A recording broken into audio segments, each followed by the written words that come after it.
Pacers lose to the Denver Nuggets on their home floor, ending their winning streak. Their defense not good enough, but this one came down to the possession battle. And the Pacers, what were they willing to live with? Well, the Nuggets beat them at their own game. So much to get to on today's Locked On Pacers podcast.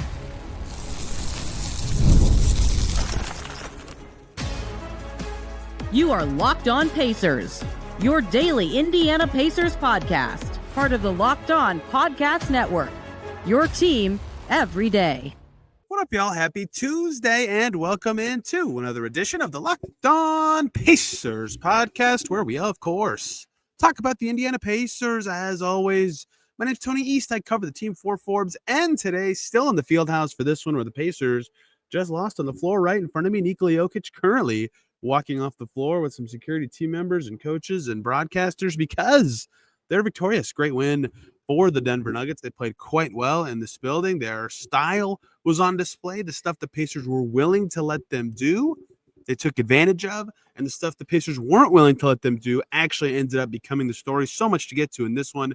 The possession battle was a crazy, crazy part of this. Rick Carlisle citing it often in his post-game press conference. The jumpers from role players on Denver really struck me as key in this game. The Pacers could not get any of those to go when it mattered, and the Nuggets got a lot of them to go to matter. Jokic was amazing. Pacers stars weren't quite up to that level, and some stuff did go well for the Pacers. Obi Toppin in particular will get a lot of shine for me. I want to start with what Rick Carlisle pointed to a lot at the end of this game. Let's talk about the Denver Nuggets, who are awesome. They're very good. They're going to be one of the best, 5 regular season teams in the league this year, right? Their net rating currently is 5th, right? They're very good. Their true shooting percentage is 2nd. They're very good at putting the ball in the basket at an efficient rate. How do you beat a team like that? Nikola Jokic, maybe one of the most consistent players in the league, very high floor, coming off one of his worst performances, maybe his number 1 worst of the season. If you're the Pacers, what's your plan, right? Well, you're not going to slow him down, but you could try to wall off the paint, right? Maybe slow some other guys down. But even if you can't, they're going to be efficient. They've been efficient against everybody. They're the 2nd most efficient offense in the NBA. How are you going to beat them? Okay, you can either find a way to slow them down, or you could try to give yourself more chances to win the game. Possession battle, stuff the Pacers have been very good at. When they really turned their season around, right? Back in December, I think I talked about this after every podcast for 5 or 6 straight games. The Pacers were doing great on the glass. Maybe their best rebounding stretch of the season was that mid-December stretch. They were winning the turnover battle almost every night, and they gave themselves extra chances to win. A wider range of outcomes were possible. They had extra possessions. That lets you be less efficient. It gives you more wiggle room to mess up in other ways. If your defense isn't crisp, if whatever doesn't go your way, great. You have another way to win the game. Well, the Pacers in this game were not efficient.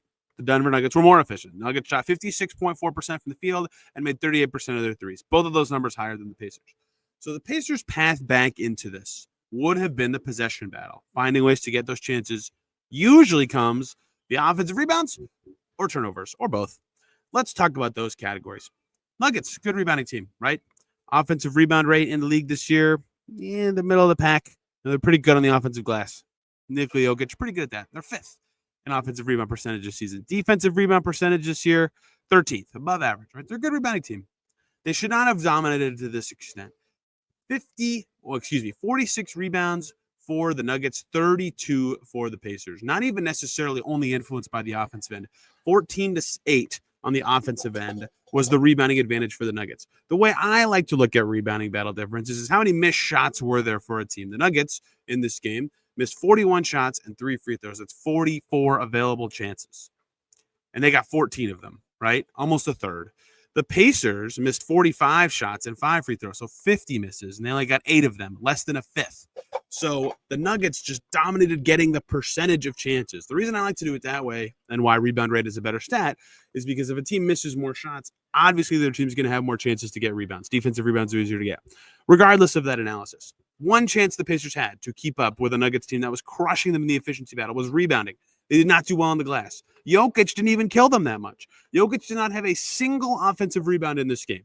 He was really far from the perimeter. So was Myles Turner. Myles Turner, yes, let's start here. 2 rebounds for a center, not enough. Got to be more than that. Please watch the game. He's pressing Jokic full court. They're keeping him away from the perimeter. Jokic did not have an offensive rebound. It's not that Turner missed a bunch of rebounds. He didn't have a great rebounding night, obviously, but that was not the rebounding battle. 4 for Michael Porter Jr. on the offensive glass, 3 for Aaron Gordon, 3 for Zeke Naji, and 3 for DeAndre Jordan.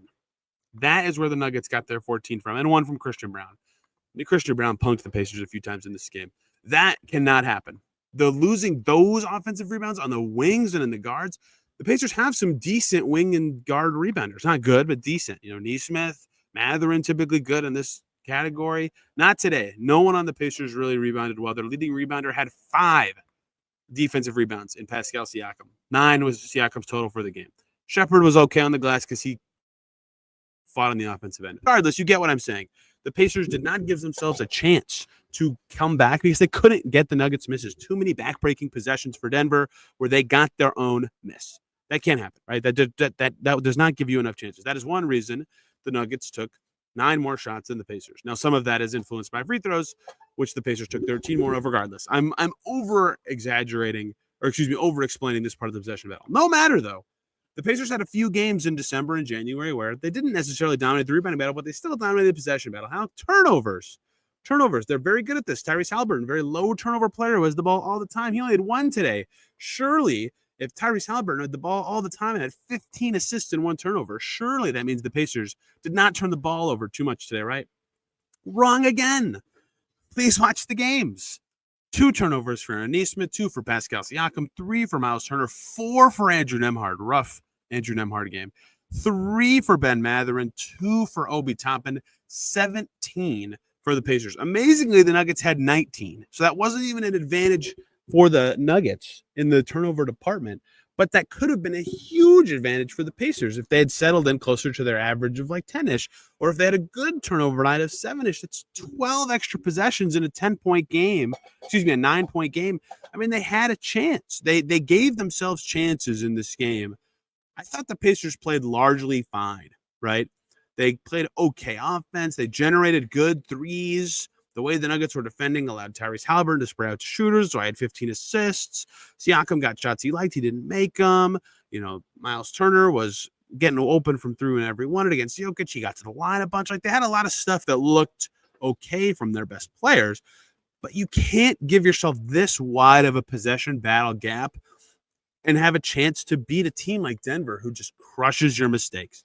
And that is how Denver got this game going. They were awesome at taking advantage of those differences, right? The turnover numbers advantage Pacers, but the points off turnover numbers were advantage Nuggets. And so that means not only did they take advantage of those turnovers, they had the huge rebounding advantage to really get stuff going there. Second chance points actually favored the Pacers, despite the Nuggets having all those defensive rebounds. Even that comes out in the wash. So the possessions just stacked up too much in favor of the Nuggets. And for them, a team that is very efficient, makes a lot of shots. In this game, made over 56% of them. That's just unacceptable. You cannot win that way. And so that's why I thought Rick Carlisle was spot on after the game when, I started by asking about defense. And I'll talk about that in the second segment because there was something very interesting in this game to me that's just like the Pacers kind of lost the way they wanted to lose, if that makes sense. It's not a good way of explaining it, but you'll see what I mean in a second.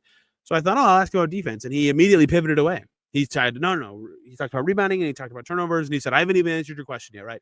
Because he knew in his heart of hearts that the possession battle was the difference. And he was totally right. Had the Pacers done better on the glass, which was, yes, a Myles Turner thing and an everybody thing, had they done better on the glass or had they taken better care of the ball, something they've been much better at this season, especially when they turned their season around and were being 10 and 15, they would have given themselves a chance to win this one. But they didn't do those things. They did not take care of the ball. They did not hit the glass hard. And for a Nuggets team that's very disciplined, that's very good on the glass, that does not have a crazy turnover rate to the extent that the Pacers can do in a game like this, the Pacers 4th in turnover rate this year, 4th best in taking care of the ball. The Nuggets are about average. In this game, those numbers were too close. That was a difference, and that sunk the Pacers, as did one other thing that they wanted to happen, and it didn't go their way. I'll explain what I mean in the second segment, but man, oh man, death by 1,000 role player cuts coming up here on Locked On Pacers. Before we get to that, though, we need to talk about DoorDash. NBA fans, get ready. They swoosh, you save thanks to Dash Pass. Every time a player drops 50 or more points in a game, you score a huge deal the next day. It's simple. When any player scores 50 or more in a game during the 24-25 NBA regular season, Dash Pass members get 50% off an order up to $10 off the next day from noon to midnight. Here are a few ways you can take advantage of this deal.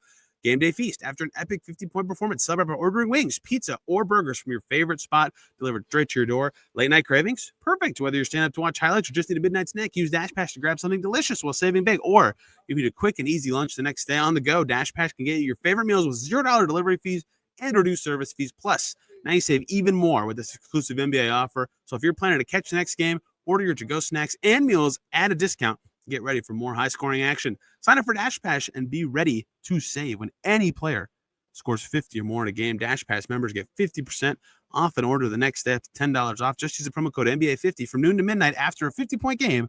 On eligible orders of participating merchants must have an active Dash Pass account. Terms apply. Visit DoorDash to learn more.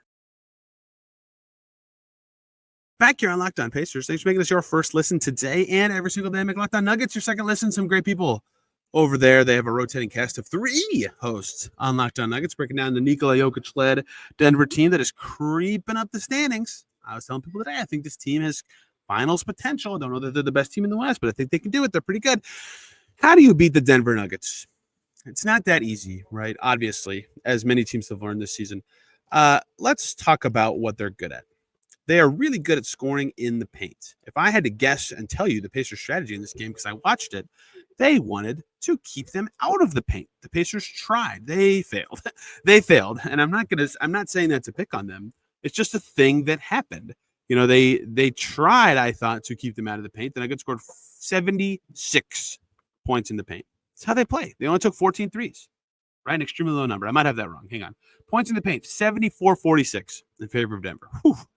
Yes, it's 21 threes. I don't know where I got 14 from. I apologize. Regardless, percentage of points in the paint. Top team in the league, Denver Nuggets, 48.8, right? Obviously, the Pacers needed to do better defending that, but like this is what the Nuggets are good at. However, here's what's going to happen when you play the Denver Nuggets. You're going to have to choose what you're willing to give up. Jokic is going to manipulate your defense and react to what you're doing and set up himself or his teammates for good shots. And you're going to have to figure out what of those shots you're willing to live with. If I am in charge of formulating a defensive plan against the Denver Nuggets, here are some players I might be willing to leave open for jump shots on the Denver Nuggets team. Zeke Naji, Aaron Gordon, Christian Brown. You know, they're good players. There's a reason they played a lot of minutes. 37 for Christian Brown today, 24 for Zeke Naji, 24 for Aaron Gordon. I'm willing to leave those guys open. That's no problem to me. Today, the Pacers chose a similar plan. Check out the shot charts of those players when you get a chance. Aaron Gordon made 4 shots right at the basket and 5 jumpers. 6 jumpers, excuse me. He made 6 jump shots, including 3 threes and a back-breaking late shot clock corner jumper in the fourth quarter when the Pacers had it.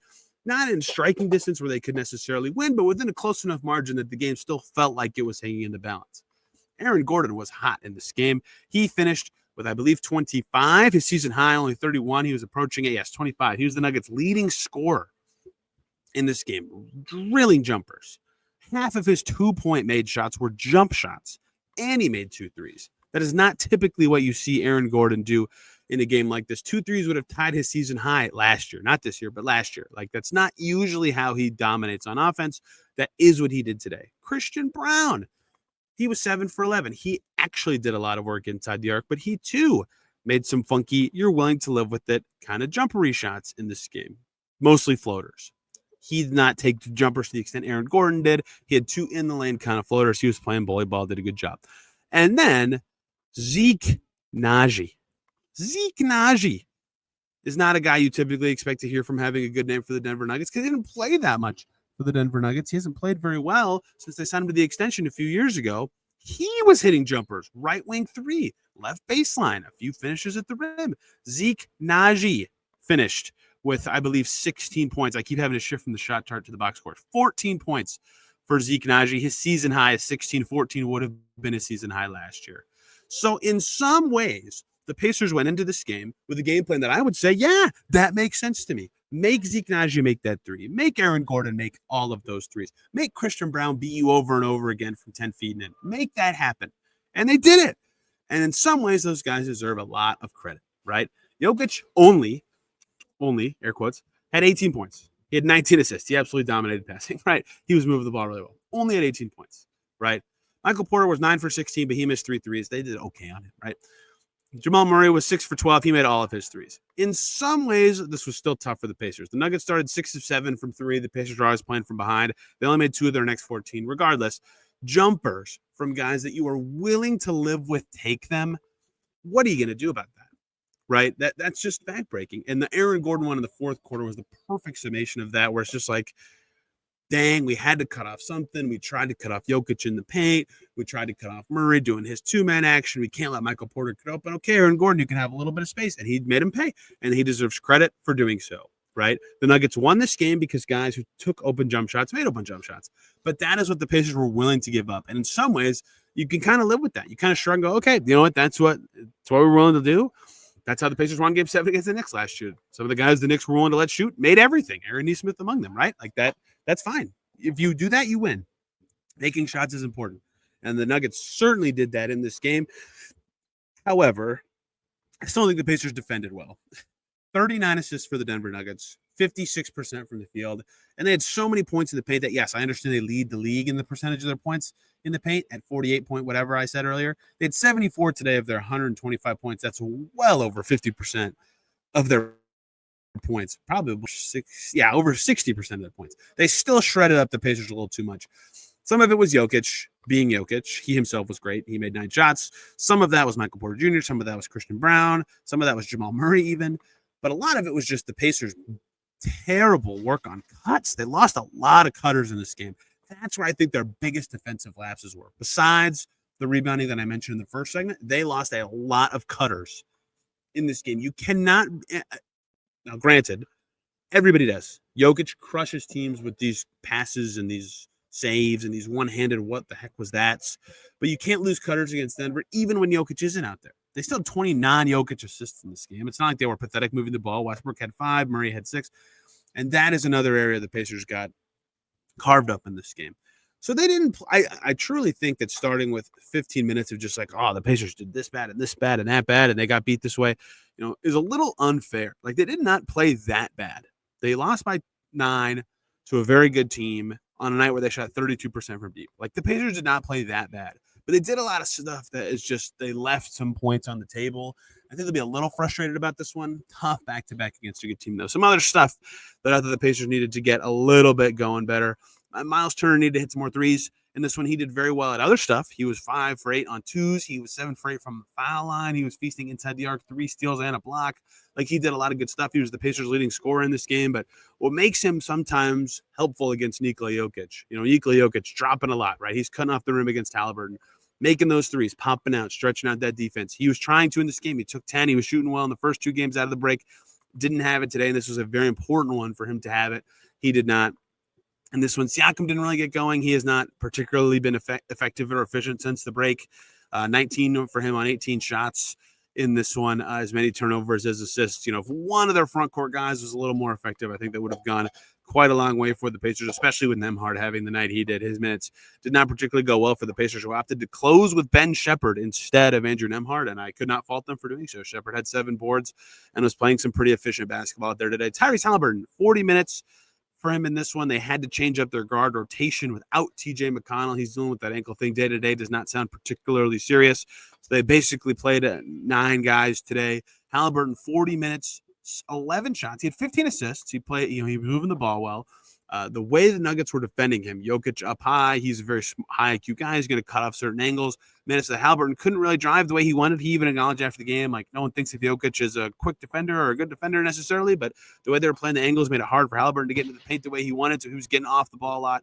10 of his 11 shots were threes. I think he acknowledged when I asked him about it after the game that he needed to find a way to get a little bit more going inside the arc. Obviously 19 points on 11 shots and 15 assists is still a good game, but only 1 2-point attempt for him, which he made, a little bit telling of the way he was being defended and the way the Nuggets were trying to coerce the Pacers, let's say, into certain shots. And you could see the effect of not having TJ McConnell on the second unit, right? They had the ball moving pretty well. I don't think Nembhard necessarily played bad running that show, but he had 4 turnovers to 5 assists. They needed a little bit more pop and push towards the rim against the Nuggets team. It's not particularly fast. It's very standoutish the way Obi Toppin can get this game kind of moving when the Pacers play Denver, and I thought he did well to do that in this game. But without him, they were a little slower paced with the bench and couldn't quite get the same quality of shots that they typically do. Maybe not necessarily so much worse, but just a little worse. And so a lot of bench guys had okay games, but you didn't feel the same level of oomph and pop from them in those mix and match groups, which really hurt. But it wasn't all bad for the Pacers. Some guys had good nights as they did make this a game. They had a couple chances to make this a one-possession game in the fourth quarter. So many threes that were open and good looks that would have cut it to 3 or 4. Just streamed out. What went well for the Pacers? Is any of this stuff that you can prognosticate forward? I'm not even sure if that's a real sense that matters. I'm exhausted. We'll talk about that to close out today's Locked On Pacers.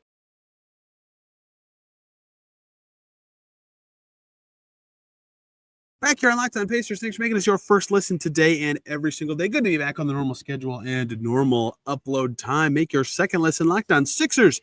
They were down 50 to the Bulls. The team right in front of them, and they're playing chase. Joel Embiid might get shut down for the season. What is going on? I thought that team was going to be really good. I'm an idiot. I should never believe in the Sixers ever again. Apparently, holy cow, they might need a tank. They're worse than the Nets. What's going on? The Locked On Sixers can break it down for you. I apologize if the energy is not there for me. I took a red eye home last night from my honeymoon. I am exhausted. I hope the energy in the arena would keep me going through this one. I've gotten pretty far. I'm fading fast. Let's go. Let's run through this. Some good stuff from this game. Something I tweeted that I thought was very interesting again in this game. Denver has a high pace if you just look at their pace, and pace can be a good tell of how quick a team tries to play. Denver's pace actually faster than Indiana's this season. However, I consider that misleading. Denver is first in transition pace, as in the time of possession of their transition plays is the fastest in the league. Jokic catches on a rebound, flings a pass all the way down the floor, and they score in 2 seconds all the time, right? Their transition plays are very fast. Their half-court offense is below average in pace. They're a slower-paced team in general to me. You can watch them play. They're very methodical. They have good high IQ players who play off each other, longer possessions. I bring that up to say their pace is misleading. They're not a high-paced team, despite having a high-paced number. And that is why I thought Obi Toppin had a good game. When he came in and upped the juice on both ends with just some speedy plays, some pressure on the rim, some vertical spacing, just added an element to the game that wasn't there with anyone else. I thought the Pacers had looked different in this game. He did finish -2, but he had a high plus-minus for most of the game. They kept him in late into the second quarter as they were kind of surging back into this one. Siakam didn't come back in until about 2 minutes left in this one.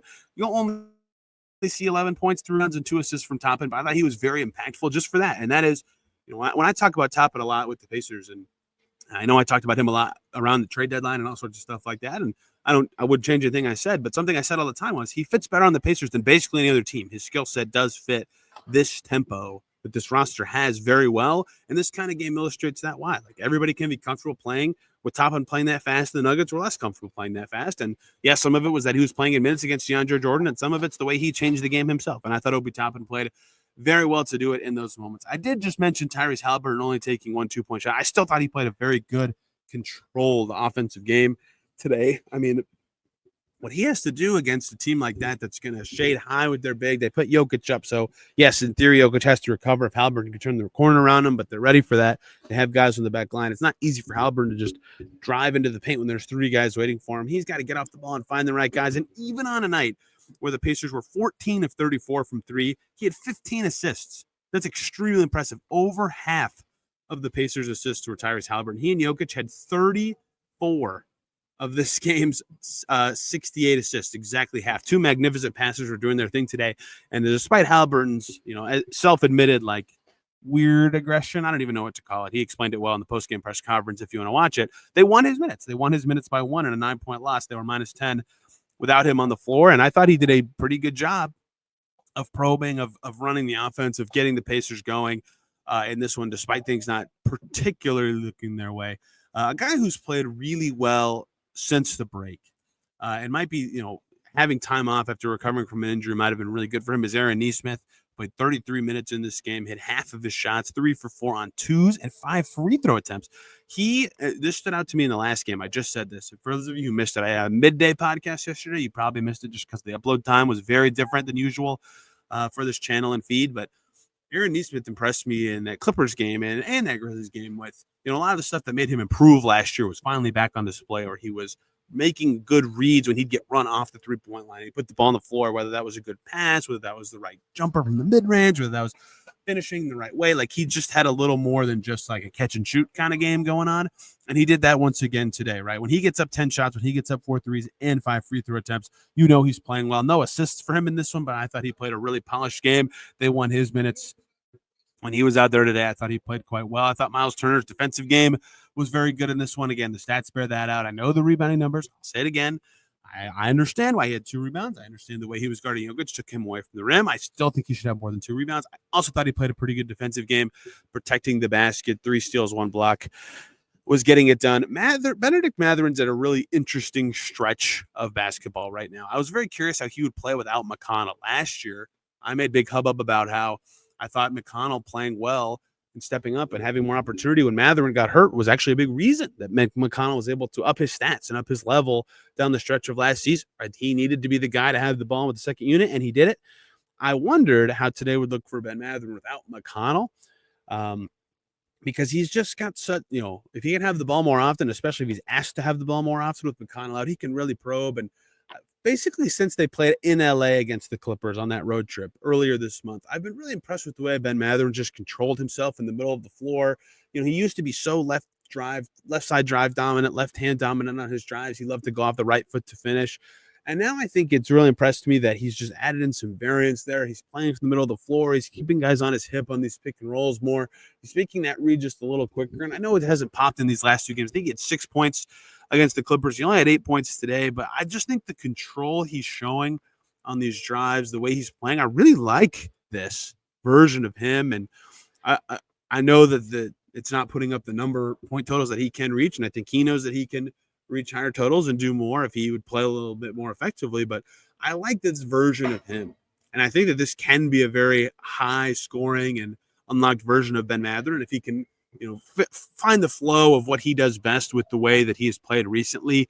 Even earlier this month, right when he started coming off the bench, he was putting up big numbers. Like if he can combine what he did earlier this month with what he's done the last couple of games, I think we'll finally start to see Ben Mathurin hit like what a lot of people would consider not his ceiling, but the level that's required of him to be the best version of himself on this team. Like this season has been so up and down for him, but I continue to like what he's done basically since mid-December, even with up and down stats. I've liked his improvement quite a bit, more than the detractors and maybe less than the stands, but I think he's playing very well recently. I thought he played a pretty good game today, as did Thomas Bryant. He did not have a good defensive game. He only had 1 rebound. Where was the FU Thomas Bryant rebound that he gets every game? It did not happen in this one, but he was efficient scoring. He moved well. He upped the tempo. And Ben Shepherd was great as well. He was the only guy, I thought, who had an above average compared to his own expectation rebounding game today. There's a reason Carlisle closed with him in a tight game. They were looking for answers, and Ben Shepherd is often the guy that Carlisle slams the button to put in when they need answers in a tight game. 24 minutes for Ben Shepherd, almost starter level. He played more than anyone else off the bench,